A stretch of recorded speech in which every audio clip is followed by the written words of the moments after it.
Church here, and welcome to the Game Grinder, and today we're doing an unboxing video, and much like the title says, this is for the Doom Eternal Collector's Edition. Now, Doom Eternal is the follow-up to 2016's reboot sequel, Doom. I actually did a Collector's Edition unboxing for Doom 4, Doom 2016, whatever you want to call it, and I also did a full game review, so if you have any interest in checking those out, I would definitely recommend it. And just in case anybody isn't familiar with Doom, basically this is a high-octane first-person shooter. It's all about killing demons and eviscerating them and basically kicking ass. Doom 2016 was an absolutely awesome game. Great gameplay, a lot of fun, backed with an awesome soundtrack by Mick Gordon. So if you haven't checked it out, I would highly recommend it. It is one of the best first-person shooters around, and I'm pretty sure Doom Eternal is going to be excellent as well. So let's go ahead and start checking this out. So of course we have the Doom Eternal Collector's Edition box. On the front there, we just have a picture of the Doom Slayer. I will forever call him Doom Guy. I don't care.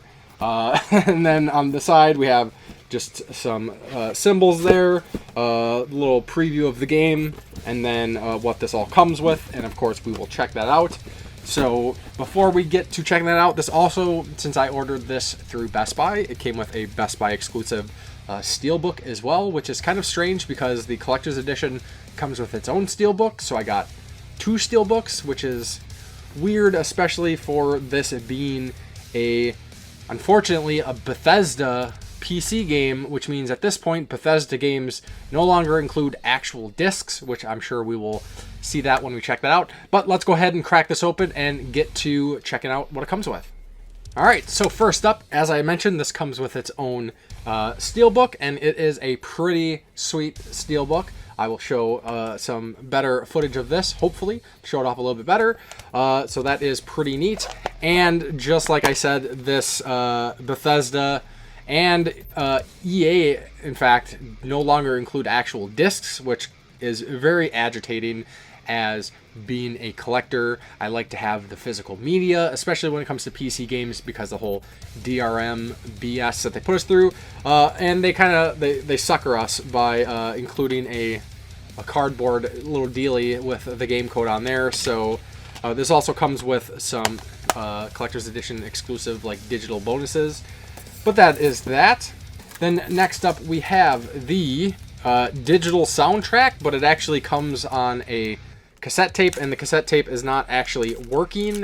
There is a code where I can redeem the code to download the soundtrack, but I think it's pretty neat still to include something like that. And then next up here, I believe, is the art book.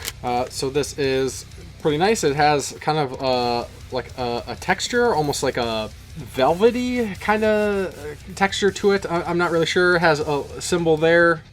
And then, of course, various art from the game, concept art, just kind of less of showing like development, just kind of making a cool art book with some of the neat game imagery included there. Then I believe this next piece is the lithograph, which I thought this was going to be a more of like a steel thing, but there we go. A lithograph, which is basically just like a little poster. A lot of times those are like a heavier stock, and this is kind of like a glossy page there, so it's pretty neat. I'm kind of indifferent about that. Alright, so mild recording issue aside and some assembly required, this is the focus of this collector's edition, and that is the Doom Slayer helmet. So as you see, we have another wearable helmet. Again, Bethesda decided to go with a helmet much like the Fallout 76 collector's edition. So that is interesting. So again, like I said, I would have preferred a statue over a helmet, but then again, the helmet is pretty neat, and this thing is designed pretty well, and it actually lights up. So let me go ahead and turn that on and put this little piece back on. Nothing too fancy anyways. We got some basic little LEDs there, and as you see, it is very well detailed. Looks pretty great, honestly. And let's go ahead and put this on and check it out, because it is, of course, wearable. Chin strap, of course, with my glasses. It is tough, and it fits, and I can wear it with my glasses, I can actually see through this better than the Fallout 76 Collector's Edition helmet. It's actually pretty comfortable. Doesn't smell as bad, so here's hoping Bethesda took care of that toxic mold issue that was present in the Fallout 76 helmet. Yeah, so all in all, I think it is pretty neat, even though it's not necessarily my first choice for what a collector's edition should come with. At least it included all the staples, soundtrack, art book, and an item. The only problem is I'm running into is now, like I said, everybody's making large size collector's editions, so I've essentially run out of space to store these. I needed to add probably a shelf back into my closet where I basically keep my computer in my game room. And I'm not exactly sure where I'm going to have this placed, as I don't have a free spot for something this large in my collection at this moment, but I'll come up with a solution real quick. First world problems, am I right? So that is going to do it for this unboxing video. Of course, I would love to hear your thoughts. Are you going to be checking out Doom Eternal? Did you play Doom 2016? And of course, what are your thoughts on this collector's edition? Do you like the helmet over a statue, or would you prefer it to come with a statue? And what are your thoughts overall? So with that said, thank you very much for watching, and I will talk to you next time on the Game Grinder.